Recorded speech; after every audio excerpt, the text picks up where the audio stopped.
Sony launched the PlayStation 3 in 2006, and the people who picked up the system were quietly enjoying games like Resistance: Fall of Man and Call of Duty 3. But unfortunately for Sony, a masterpiece of a game was launched on the Xbox 360 around the time of the PlayStation 3 release. A game that went under the radar, but completely blew gamers away when they started playing it. And that game is Sonic the Hedgehog, commonly dubbed as Sonic 06. I unfortunately did not have the pleasure of playing Sonic 06 upon its release. I did not get to experience this beautiful game until 2014 when I watched a video by Sammy Classic Sonic Fan. He was discussing Sonic 06 and I was absolutely mesmerized by his level of passion for the game and how he described the game in such an articulate manner. That same night, I rushed out to EB Games to pick up the game, and what followed was a transformative experience. An experience that made every fiber in my being feel hype as I played the game, and it completely altered my perceptions on gaming, life, and existence itself. Sonic 06 was ahead of its time with its incredibly progressive agenda that revolutionized the way we see love itself.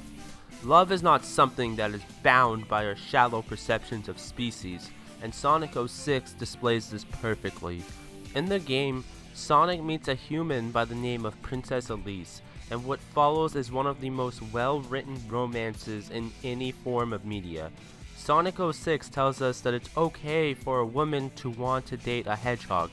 Why should that matter? As a result, Sonic 06 is ahead of its time in its promotion of bestiality rights. Even today, in our backwards and savage 2018 society, we still have not accepted bestiality. This is absolutely ridiculous and wrong, and we need to do everything we can to promote equal rights for those who want to have sex with animals. We still have a long way to go before we attain equality for bestiality, but Sonic 06 will continue to be a pillar of hope in our beast-phobic society. I want to continue discussion of Sonic 06 by clearing up a common misconception of the game, which is that it's filled with glitches. What critics fail to understand is that these are actual mechanics in Sonic 06, not glitches, and they actually represent a deeper commentary on life. You see, as you play Sonic 06, there are moments when you randomly die. You can do absolutely nothing wrong and still die, which is a mechanic that is extremely ahead of its time. You see, in real life, I can be crossing the street during a green light and still be run over by a crazy drunk driver. I may not have been in the wrong, but I can still die anyways. Sonic 06 demonstrates the tragedy of life. Sometimes you will suffer even if you did nothing wrong. This is of course a reference to the Buddhist idea that life is filled with suffering. Unfortunately, there are tons of morons who do not understand greatness even when it's right in front of them. So next time you see somebody call this glitchy, I call on you to take a stand and defend this amazing game. Sonic the Hedgehog revolutionized the platformer genre 12 years ago when it decided to add hub worlds and human NPCs to the game.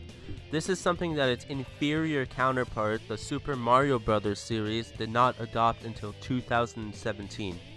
Of course, Sonic 06 is still much better in this area than Super Mario Odyssey, since you can interact with NPCs throughout the entire game.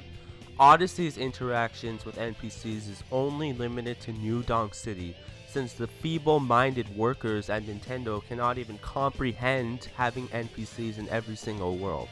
Once again, Sonic 06 gets this right. Checkmate, Nintendo. What's even more amazing is, of course, the automatic portions of this game. At times, Sonic will go up a ramp and the player cannot control him. Non-believers of Sonic say that this is a poor mechanic that takes away from the experience. Once again, they couldn't be further from the truth. If these people had brains, they would realize that the automatic sections are a commentary on free will.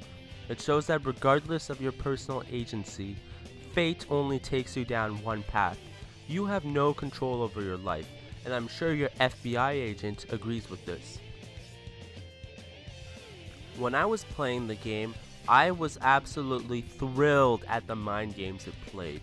When starting a side quest, you are met with a loading screen. Waiting through the screen was exhilarating. I felt tremendously hype as I started thinking about how the loading screen could end at any given moment.